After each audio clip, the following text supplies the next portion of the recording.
Good evening and welcome back to the shop here in beautiful Canterbury. We're going to talk about custom making exotic Wenge frames around some very interesting artistic tile work. These have a little interesting backstory. These are some beautiful tile panels, and the camera lady actually took some pottery courses this winter. These were made by an equally talented clay artist, Rob Russell. Is that right? Am I saying that right? Russell? I met Rob when we first moved here to Canterbury at a fair up in Sunapee. They have the Sunapee Craft Fair. It's at the base of Mount Sunapee. Such a spectacular, beautiful area. And it's outside, there's incredible tents and one after another of unbelievable artisans. And just, you'd have a great day checking that out. Exceptional artistry, Yeah, if you're up here and, you can check it out online. It's hosted by the League of New Hampshire Craftsmen and all kinds of people in there. And Rob is actually part of that. But he was up there showing his clay. I was in another booth showing woodworking or whatever. And this was in 1998. And the next year, he took a class with me over at the Shaker Village. I started teaching there in 98, but in 1999, he was one of the first students to do this hall table project. And I found out about his artistry, and so we were friends and over the years, and he would stop by. And he stopped by probably 10 years ago, well, maybe more than that. It says 2009. So these have been around a while, and he had this idea of maybe framing them and for sale, but it didn't work out, and so he just left them here. So he's got like this, I don't know what that would be called. I don't know my horticulture well enough, but some of you probably know. And that gets pressed in there, and then this dragonfly is pressed in up here. I think it's just a molded one, because there's another one of a little larger shape. But they're just excellent. And then they're baked and they turn a nice color. He's got like a glaze on there that gets captured into the cracks and whatnot. But these can be just mounted on the wall, or they could be framed as artwork. He sells like different sizes. We did put a link to his website. What's the name of his place again? Symmetry Tile Works. Yeah, he's a fantastic. I noticed since this time, he's doing this thing with glass, like he mashes up really fine glass and then he bakes it, and it's really extraordinary if you're into this kind of thing. So we're gonna do this now. I want to frame these or put a frame around them, but it's a little tricky because these tiles are not dead square, as you would imagine, and they're not dead flat. See that curvature in it? That's gonna have to have a very kind of custom cut recess, and this side's worse. This one is a little flatter, but still it's rough dimensions. So we'll talk about cutting the opening for that in a little bit.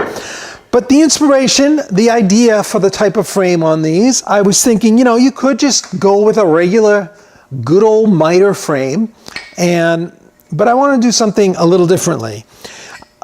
First of all, I wanted to choose a wood that was complementary to this beautiful work, and got thinking it'd be nice to choose a darker colored material that had some of the warm brown and black tones of these darker areas. So Wenge was the perfect choice. This has quite a lot of brown in it. Let's just put a little water on it so you can see what it does get like darker with finish. So it'll be really sweet, and it's going to look like it belongs in an art museum by the time we're done. I may texture that as well, but I'm not sure. I think plain might be nice, because if this gets textured, like you may have seen me do before with the wire brush, it is going to add another kind of texturing element, and I want to just highlight the texture on this and not compete with it with the texture and the grain. So I think we're just going to break the edges nicely. It'll be finished, have a nice complementary look to that tile. Now, What about the style of frame? I've always loved this little idea where the frame is actually overextended at the corners. This is a frame that I made while I was working with Pug, and we gave it as a gift to my parents for Christmas one year. I made the frame, and the camera lady made that beautiful cross-stitch work. Labor of love. Both my parents are gone now, so we got this back, and so it's bittersweet to have it, but it is nice to have as a memory. And this frame brings back memories to me too, because I copied one that I saw hanging in Pug's house. I think he had something similar in his kitchen, and it's kind of like a country folksy way of making a frame.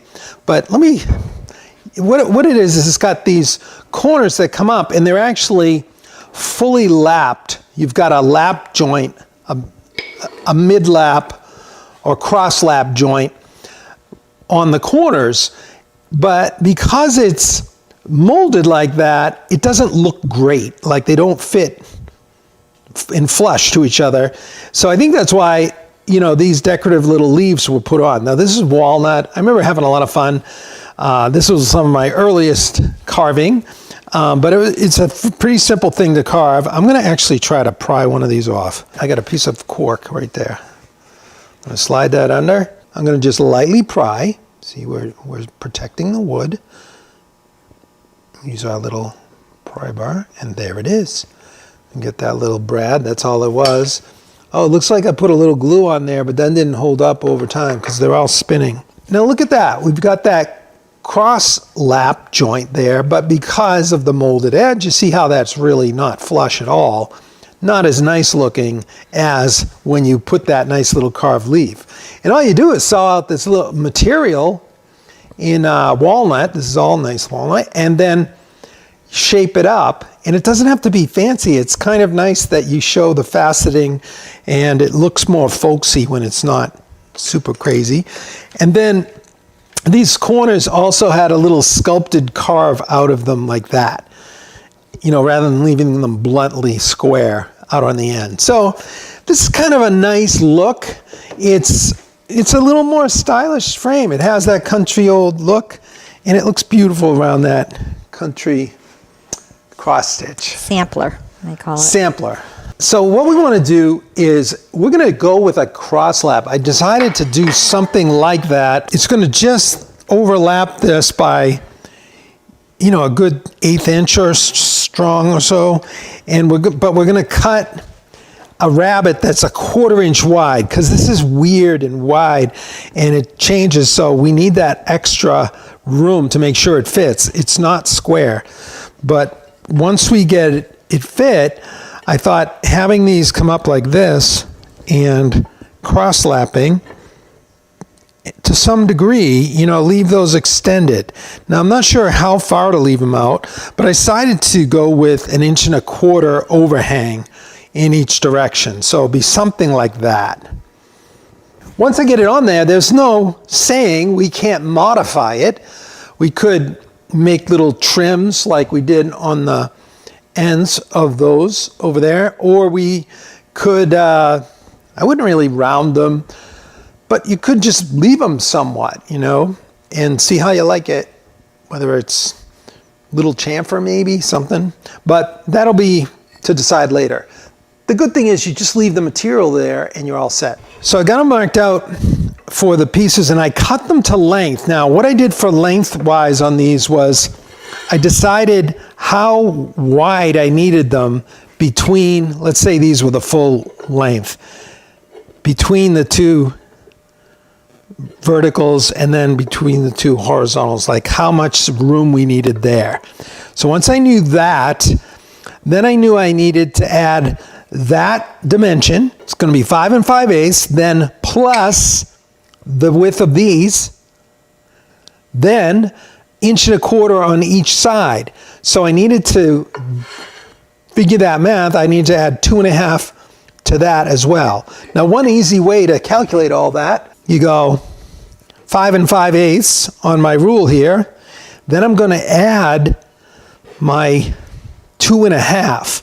So if I just go up to 6 1/4, I'm sorry, if I just go to 6 1/8, that's a 1/2 inch added, and then I'll just go 2 more inches. So 8 1/8 is adding those 2 overhangs. Then I just put it down. I put the 1/8 1/8 on one edge of my pieces, and this is adding them for me. And I just want to cut the full length right to 10 1/4. I think I did 9 1/4. Oh no. I did. I cut them the wrong length. All right, doesn't matter. I'm gonna plot on. We're gonna make these like they're gonna fit, and I'm gonna go to the one that's in the oven, and we'll be okay. Lee says put the rabbet on the front and use the corner trim to hold the tile into the frame. Less loss in the artwork as you're not covering it. That's actually an excellent idea because you don't want to lose any. That's why I tried to, I'm only losing like 1/8 of an inch. If you look at this frame, there is kind of like a white dead spot on the edges here. So it's not a big deal. I do want to avoid taking that dragonflies. But you know what? The other reason is these are not square. So one way or the other, and the edges aren't really clean. So if you tried putting, let's just take a piece of straight material on the edge, you can see how that sits. If you laid it in, you'd have to cut that recess exactly to that profile. And yeah, you could do it, but you'd also have the issue of this curvature to cut it in. So I'm just worrying about that one. I'm going to set it in from the back, just slightly overhang. It'll actually clean up the edges a little bit. And then I'll have to worry about the depth of it coming in. Yeah, good thinking. I noticed on his site, you can buy them framed there with like a barn board frame on them, or you can get them just with a mounting block on the back. So it's like epoxied on there, and it's got a keyhole hanger on there. So it's just a thin piece of material that's smaller, and the tile just hangs on the wall with no frame. You know, you could use it like a piece of artwork because it is brown on sides. It's pretty sweet. All right, so what I want to do is mark out now for the lap joint itself, okay? So when we lay these things out, I've already cut them, and I made the little triangle to show me the orientation. So this is for the second one, which is the narrow one for me, and it's going to be like that. So I always know that's my right and left. And then I have the Craftsman's triangle, something like that, I forget. And then this is our horizontal. We've got the triangle again. And so this is already located this way. Now, whenever you're doing a full cross lap joint, you have to decide like which element do you want to lap over which. So I was looking at this, and the vertical could lap over this way, or I could have the shorter pieces lap over the vertical, which I elect to do because I think it looks better. It would make the short piece look even shorter the way it's kind of broken up.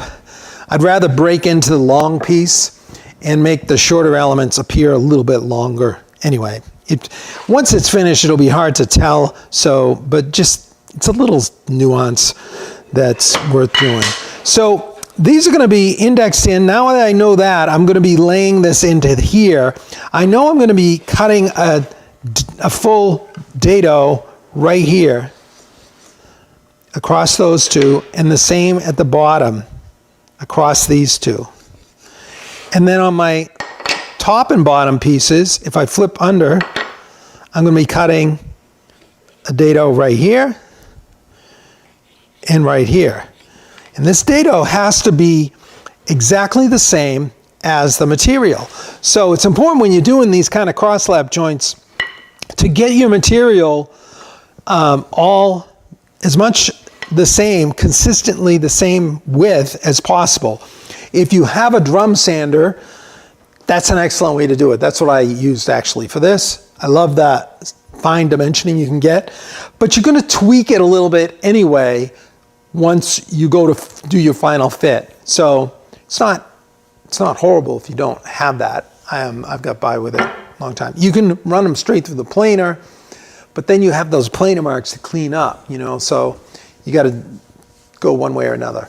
A small drum sander is well worth it, I think, in the shop to do nice work. So now we got these locations. We're ready to cut our dado notches. So let's head over to the table saw and we'll knock these out. I've already set it up to make our dado cut because it takes a little bit of time. And whenever I'm setting up, I always make some extra stock, which I had here in some cherry, and I'm going to have to make some extra stock again. Thankfully, I have more of this Wenge, no problem. But I've got these were my test pieces. So I used them to set the blade height so that I would get a nice overlap, and I set it until they were flush, you know, when they cross-lapped. So we've got that set. And then the second thing I set was for the stop to be in the right place so that the width would be right, so that when they lap, they'll have a nice fit, okay? Now, this setup, this whole thing, I'm not going fully into depth because we actually did another entire Shop Night Live on making cross-lap joints. And the camera lady, you've already put a link. All right, so what we're gonna do is make these cuts. Now, I've got a dado cutters in there, 5/8 wide, my dado cuts. Now, that's not the full width. This material ended up being about 1 1/16 wide. Felt like a good, pleasing number. And it's 7/8 of an inch thick. So it's got plenty of thickness. I needed it thick enough to accommodate that thick tile, and we're going to be pushing the boundary on that curved one as it is. But because it's only 5/8 wide, we have to make this in 2 cuts.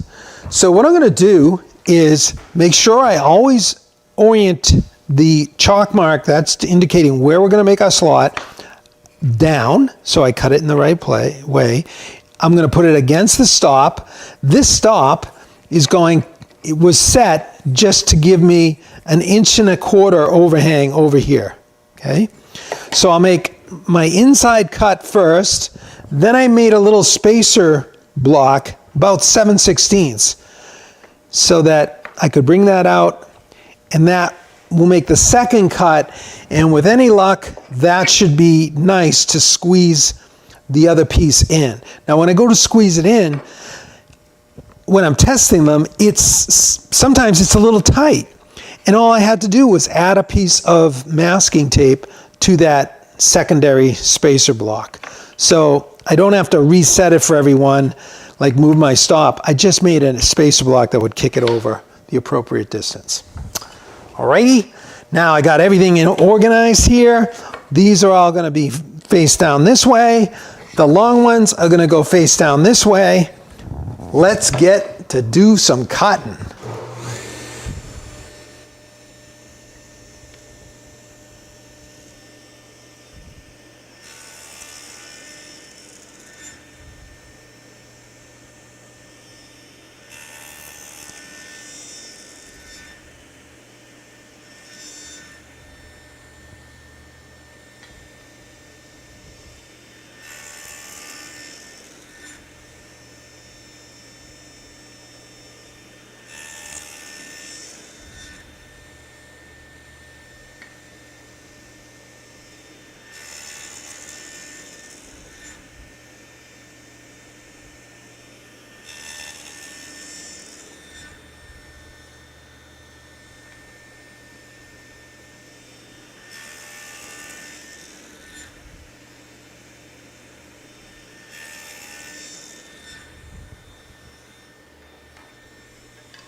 Okay, so now that we've got those, we would need to fit them up. So I'm going to put them in position. I've got my right and my left, my top and my bottom, and they're oriented in the way they're going. So I'm just going to check that these fit. Now, it's kind of hard to fit like this because you're actually testing both at one time, and you can't really tell. Maybe one's sticky and the other isn't. So what I do is I just flip it over, so I'm testing just the top. That fits in nicely. So I know that's going to fit great. Now I can test the back of this one into here, and that fits pretty good, but it's a little bit snug, okay? So if it's a little snug, all I do, I've got some 150 grit paper here. I'm just going to put it up. I'm just going to give it a little, yes, a little sander. Check it again. That's perfect, okay? And so I'm going to go around. Check this one. Oh, that's a little snug. So see what I mean? They do vary a little bit, but... Tom, Andy thought you could glue on a 1/2-inch piece of lighter wood on the end and make it look like designer furniture. Or designer feature, sorry. Yeah. Yeah, this has lots of potential. That's a great idea. You know, you try that out. Could be your signature, Andy. Someday when we're all, you know, strolling through a museum, go, I remember one time this guy said, and we'll see Andy signed to the bottom. Yeah. All right, so here we go. We've got this bottom piece, little snug again. So you're just going to work your way around. Easy as pie. I'm not sure why the variation. I think when they're sanded, they're just a little different. It could be the pressure with the stop as well, but this piece is a little thicker, so I think it's... I had a couple folks chime in about the triangle. It's called a cabinet maker's triangle. Cabinet maker's triangle. Sorry, what did I say? Craftsman's? Yeah, cabinet maker's triangle. Thank you. I would have been lost. All right. Such a encyclopedia of information out there. I know. Where would I be without knowing that? I mean, I like to give the right terms, but you got to be honest when you don't know. Lean on your friends. Because if you're not, people are going to find out anyway. Okay, that one. And lastly... Oh, makes them free to say they don't know, too. All right, that's it. All that went pretty smoothly. So now we're going to just try to put the whole thing together. This is kind of a fun joint to make. It's going to go together, but it's not going to fit our tile. It's exactly 1 inch too narrow. But we had a good time, didn't we? All right, so then we're going to go here. Then we're going to go up here. And that feels nice and flush. Check it out. Pretty nice, huh? And it's strong. Self-squaring as well, because all those shoulders are like, you know, correcting the one next to it. You get all that reinforcement. On each corner you have 4 shoulders that when it locks in like that, it's a very nice, simple joint to make.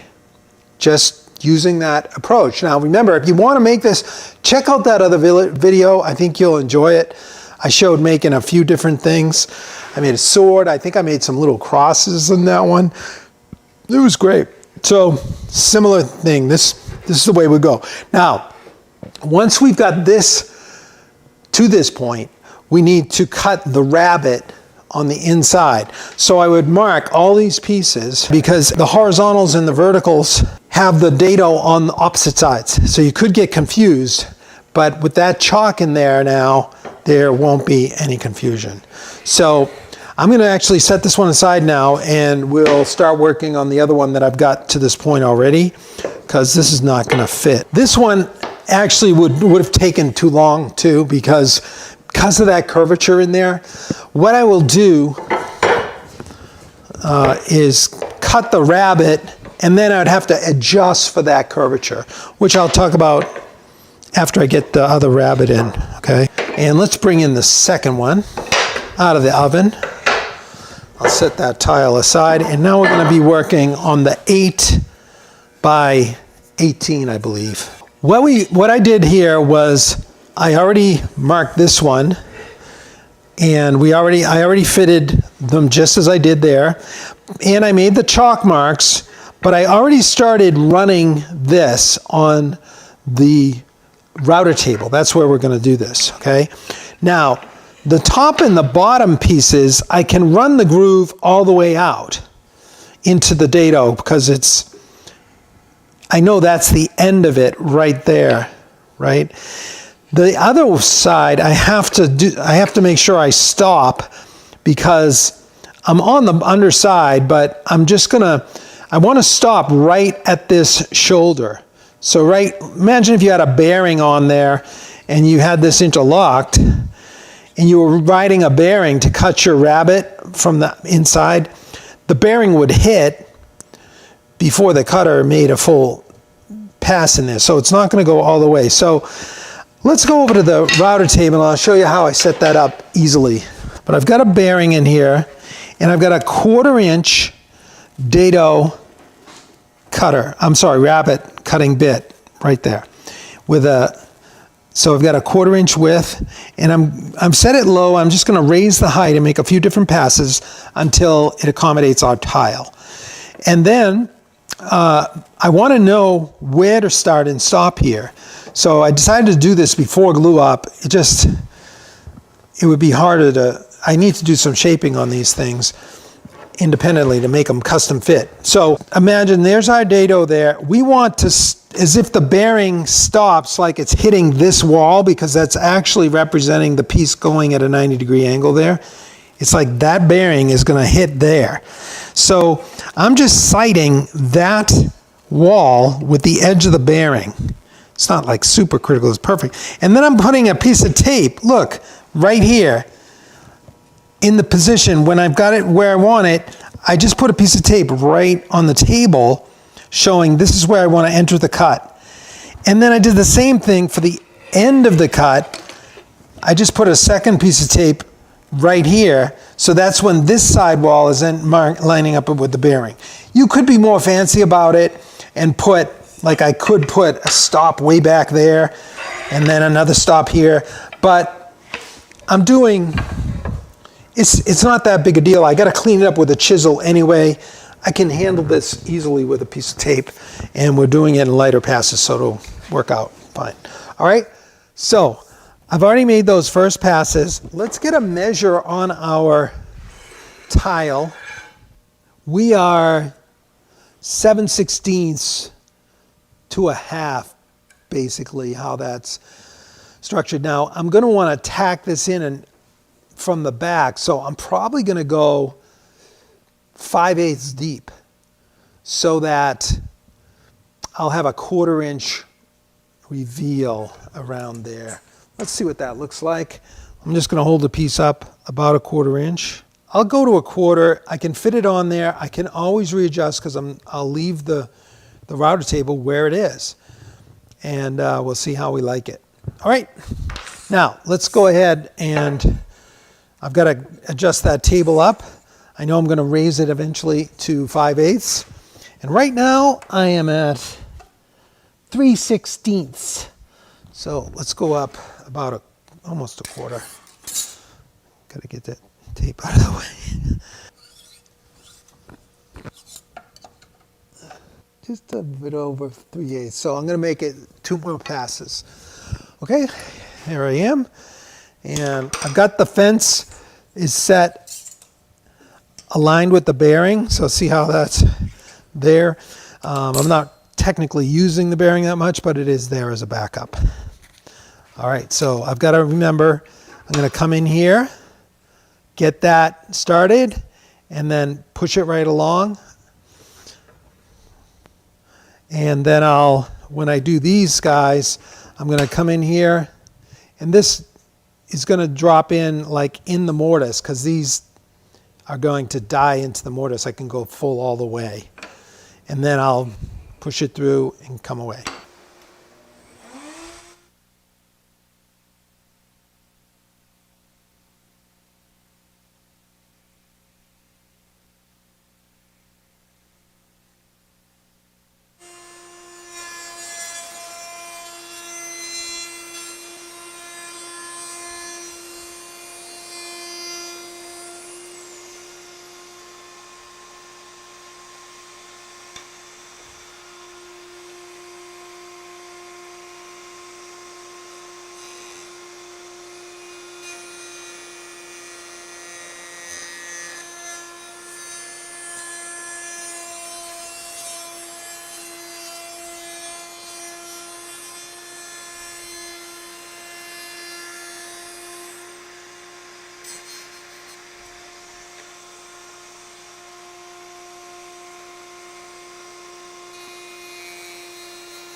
I am waiting for it to stop. Now I'm going to go ahead and raise it again. Just a little more. Okay, that looks pretty good right there.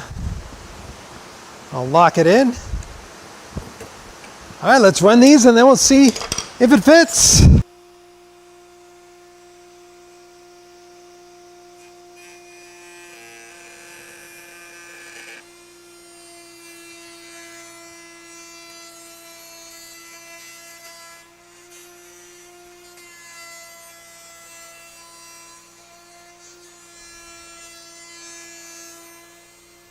Whoa, this went too far.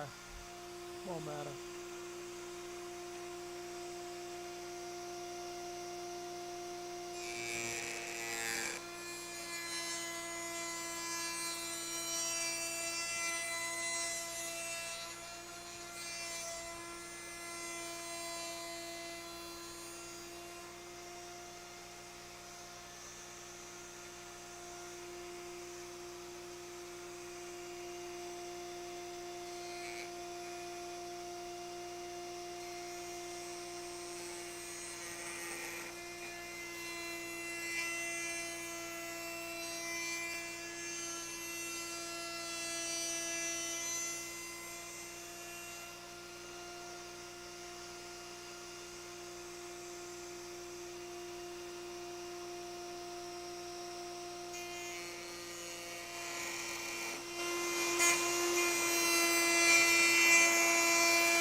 All right, let's see how it fits. I did learn a few things doing that. Like the first one, I had taken for granted that we were going to be clear of this joint, but because I raised up to 5/8, I actually didn't get that. So I overcut a little bit, but it's on the back and we'll see what it looks like. I don't think it's going to be an issue because it's all interior to the back. It's just not going to look as pretty. Okay, that fits in there. I know I'm going to have to clean these up a little bit just to get them to fit. You know, the first time you do anything like new or original, or you're trying a new idea, there are going to be little surprises or things you didn't anticipate because you either were in a rush or you didn't. You just couldn't see it right away, you know, and it's okay. That's part of the learning experience, the R&D of anything. But let's see. Yeah, that's totally buried. See, it's inside there. I went beyond, but it doesn't even matter because it's totally buried in the joint. It only goes a little, as long as you don't go all the way through, you're good. Now, to get that final bit, we're going to have to chop those. So I'll do that quickly with just a straight chisel and my mallet. So I'm just going to use the sidewall. This stuff's pretty tough. I'm going to use that sidewall as a guide. Let's just rough it out first. I'm going to get right against the sidewall and let the chisel just go down from there. Then with the grain, I can use the wall again, but because I'm with the grain, probably don't need the mallet. I'm going to just let the chisel track nicely, clean all those fibers out. Now you got to be careful that you're not a little overly excited about smashing it down there, because you don't have that much material there. I've got less than a quarter inch. I think I went a little more than 5/8, which is fine. Hopefully that tile isn't too out of flat. It's not the nicest wood to carve because of this fibrous brittleness. It's not awful, but one of the things that really is nasty about it are the splinters you get. I've mentioned that before, I think, is it's almost like they're toxic blowgun darts. You get a splinter in there, and they're tough to get out, and then there's something on them. Maybe we have like a doctor in the house who knows about this, what is that substance on the wenge that makes it fester when you get a splinter? It's not an ordinary splinter. You're going to get some working with it. You just are. But some exotics have like more of a mineral content. There's a lot of like almost like sandiness to it. Like minerals, meaning different types of stones, and almost like stone mineral type based material, and they can dull the blades incredibly fast. Remember, I did just glued up a bunch of pieces for someone. It was like just a slab of bloodwood, and man, I think they named it bloodwood not just for the color, but it really felt like you spilled your own blood, like working it. It killed my knives on the joiner so fast. It was awful. So it's not always worth it to work with exotic woods. But wenge, I didn't notice it dulling my knives that fast the times I've worked with it. So it's not awful. Claude mentioned how sanding, how the dust can be so nasty. Yeah, right. It's one of those kind of, I don't know, it's the toxicity. Yeah.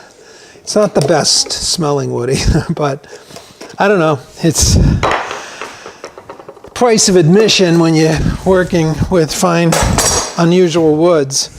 You wear a mask for it. All right, so here we go, the moment of truth. We've got our frame, nice recess in the back. I hope I have enough allowance for this to fit in, because it would be nice to finish strong. All right, let's set it in there. Oh yeah, perfect. All right, so that gives it just a little room. Now there's a tiny bit of a wiggle there, so I'm going to have to tweak it, but let's see what it looks like. Ooh. Wow. You like that? It's beautiful. We could decide, like, do we want to tweak the corners a little bit, sort of like I did with the sampler. You can lighten up these corners so they don't look so chunky, like the sampler. What are they? Yeah, so they're like a little scallop like that. That would be gone. So you can either color it in with something white. Sometimes I'll use masking tape too. It's like you're taping what you're going to take away. So you're creating like a negative light, and it's giving you a little test appearance before you actually commit to cutting one off, you know. See what I mean? Mm-hmm. I see what You do get that. You do get the look of it. I think I kind of like it square. I think by the time it's sanded, just leave it. Sometimes it's best to let the contrast make the featured art pop better. Don't overdo it with the frame. So that's why I was also thinking of not texturing the frame. So leaving that smooth and nicely sanded and finished nicely. I'll probably use like an amber shellac on there. You know, like an orange shellac or something. So to give it a little more amber color, that will be nice. I think when I dust this off, there is some kind of, it's like reddish, it's like burnt umber glaze there on the, you can see those reddish brown. I think he puts that on. That's what gets captured all in these recesses here. Look at those little curly cues. It's very cool. There you have it. I could do like a little more work. Like if it is, I thought that being wobbly was going to be an issue, but you know what? It hardly shows at all. That's pretty flat as they go. But look at what we have with the other one. Lupe's asking, what will you be using to attach the tile to the wood? Is that different? Oh, good question. I'm going to tack in behind it numerous places, almost like a picture frame. So I wanted to get enough depth, like we've got to get some kind of tack anchors in here. So either pre-drilling, or a lot of times I would pre-drill like a, here it might need like an 18 gauge brad and just put numerous ones along. Or if you get deep enough, you can put a thin piece of plywood on the back there. Claude's curious, how would you adjust the dado for the curve? Oh, thank you. Yeah, I did want to mention that. Well, what I would do for that is I was going to set that down on the table, and this one's funky. It's got a little twist in it, and it's got that kind of curve.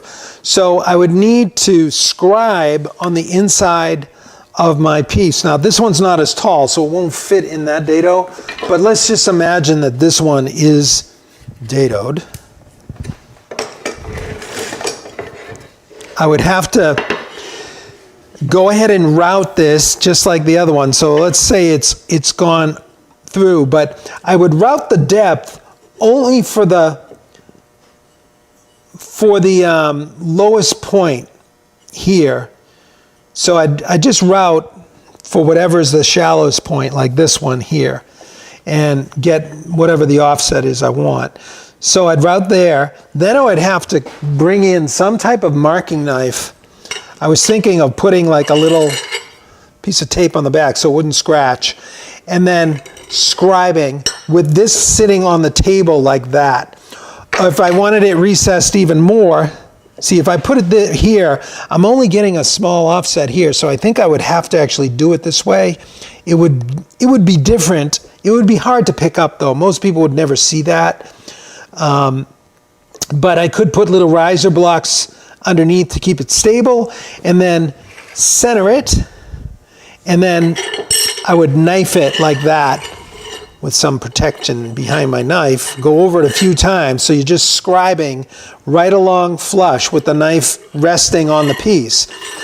Then with that, you would have your knife line there, and I would get it on the bench and just take a chisel and work my way along that knife line, cutting down and then cleaning it out into the already established dado. Do that on both sides with this pin so it's not going to move. So I'd put my other side on there, do the same thing, scribe, clean it up, and then it should fit pretty nicely. It is kind of forgiving. I'm glad to see that, like on this other one, even though it rocks slightly, it was very hard to tell that it wasn't all making contact because it's dark in there. And look pretty nice. But that's the way I'll go about that. Well, that was kind of different. That was literally like you stopped by in the middle of a project, you know, and we walked through some of the unknowns together. And I kind of like that because it's more real, like hanging out, and you see that, you know, things go wrong, but then you make little discoveries and you just work your way along. And remember, like I said, the first time you're doing a new piece like this, you can almost anticipate that you're going to be surprised by something, and that's part of it. Those are the little discoveries, things you never really can see until you get down the road. It's all about engineering, like it's in design, basically. It's always better together, right? To go through the journey and the life. We're not alone, and we can learn from each other so much. Remember, if you like this content, please like, share, and subscribe, and go ahead and check out, get your name on the mailing list at epicwoodworking.com, and you'll get all the announcements about new things coming up. So thank you so much for being here. It's a joy. And on behalf of the camera lady and myself, look forward to seeing you next time, right back